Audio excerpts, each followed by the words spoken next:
Anna, you made a Soma carpet. What is that? It's a carpet.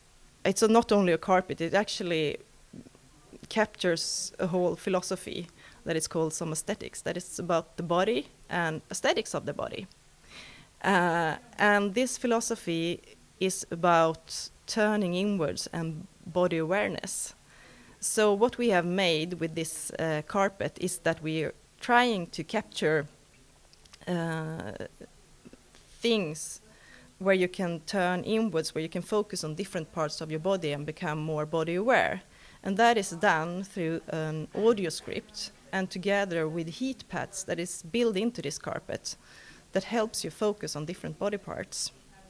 So that sounds like a sort of hyper modern version of my Ayurvedic yoga mat, which is full of strange spices and it's supposed to, have my energy somehow stored into it. But what you've made is something that's very technological, and you're measuring a lot of things. My yoga mat doesn't measure me, but this Soma carpet, what does it measure, actually? Actually, it doesn't measure much at the moment, or we have pressure sensors built into it, but we don't know yet what to do with that data.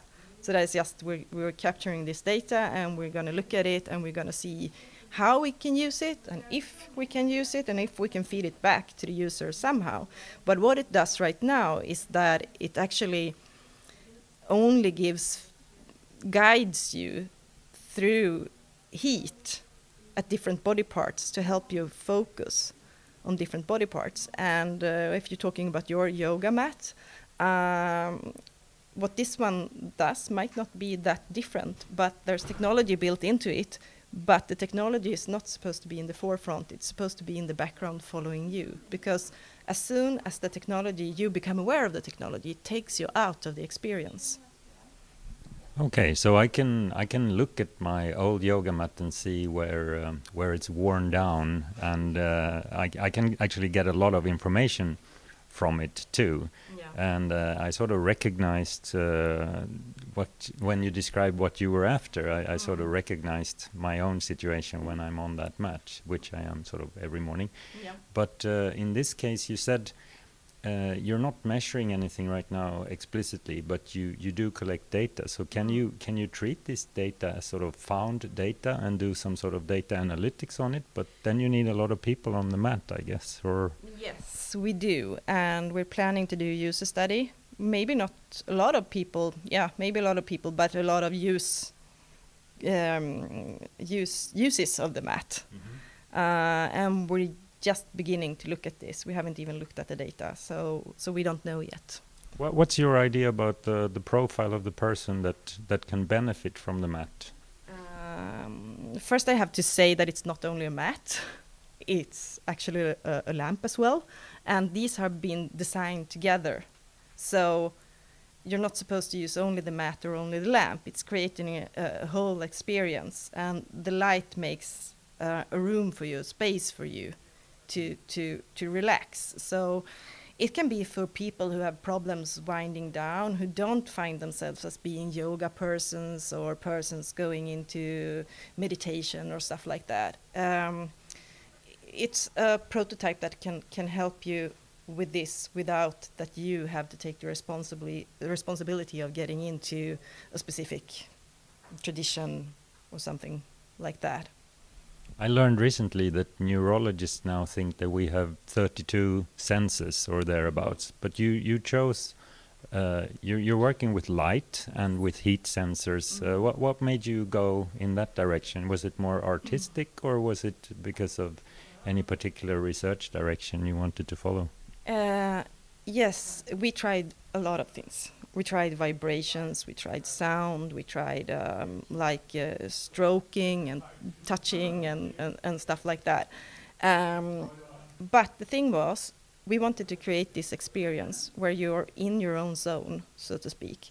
And a lot of the feedback modalities took you out of your experience. So the modalities have to be carefully and subtle balanced in the design to not take you out of the experience. And the only ones that we got to work was heat because it's coming slowly and it's growing and it can go slowly away.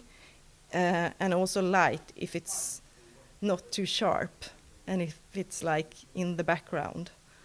Something touching or vibrating, it becomes too direct. It's like poking you like this. So, yes. What about music, sound? I mean, personally, I would hate the idea of having music played to me if I'm supposed to relax, but I know many people like it. Did you try it? Yes, we've been working with sound, but we haven't really got it yet. It's a lot of problems with sounds. It has directions, and it's really hard to tell where it comes from. In this direction, it's easy. In this direction, it's not. And also, we've had background sound, but it's such a personal choice, I think. We've tried with some people like rainforest sound in the background. We have speakers in both in the mats and in the lamp. But it becomes pretty much because the lamp is designed inside as well, and there's a lot of string curtains and a lot of things going on in there. So I don't think can have too many modalities because it will become a mess. When you said that you've tried stroking, do you mean that you had people striking other people? Yes. Okay. Oh, we use pencils, like. I mean, that was not the idea that someone would stand there with the paintbrush later on, but just to get like the sensation. We tried it, and we tried a lot of things. We had like a bed where we could like poke from underneath on different points and see if that helped you focus or doing like this, but it was creepy. How did you measure success in those experiments? Like, could you measure, did you have ways, you said you're not explicitly measuring very much now, but could you check if a person became more relaxed or less relaxed when you made those experiments, or did you just observe? It was not experiences like user studies. It's more like a design process, and if you are like 4 persons and you try this on each other and you feel quite soon that no, this does not work. If you have a script that says focus on your right shoulder and you get like it's like no, this works almost, but this is better. I mean, it's trial and error. So, thinking then about the future for the Soma carpet, where and how do you see it could be used, and when, perhaps, if you're successful in your design and validation of this, and after you completed your user studies? Yeah, coming to the light, I think it can be very useful, and we've been working together with IKEA, and they are interested in developing this as a light to have above your bed. When, for example, if you want to wind down or if you want to relax, it's quite simple, a breathing sensor and a light that dims in and out, mirroring your breathing. But also, I think, I've been talking to Stockholm Stad and elderly care, because you have a lot of anxiety with people with dementia and stuff like that.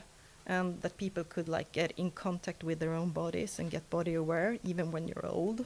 Or older, if you, I think if you have anxiety, and then also I talked to, because we're working together with the Stress Research Institute at Karolinska Institutet, and they mentioned now since we have so many refugees coming, it could also be good for people who feel anxiety there to have something like a zone where you can go in and relax and become more connected to your body. So basically, I think it's about body awareness, and there are many use scenarios for that. Thank you very much. I'm looking forward to trying this out. So let's see if I can. Thank you. Thanks, Anna. Thank you.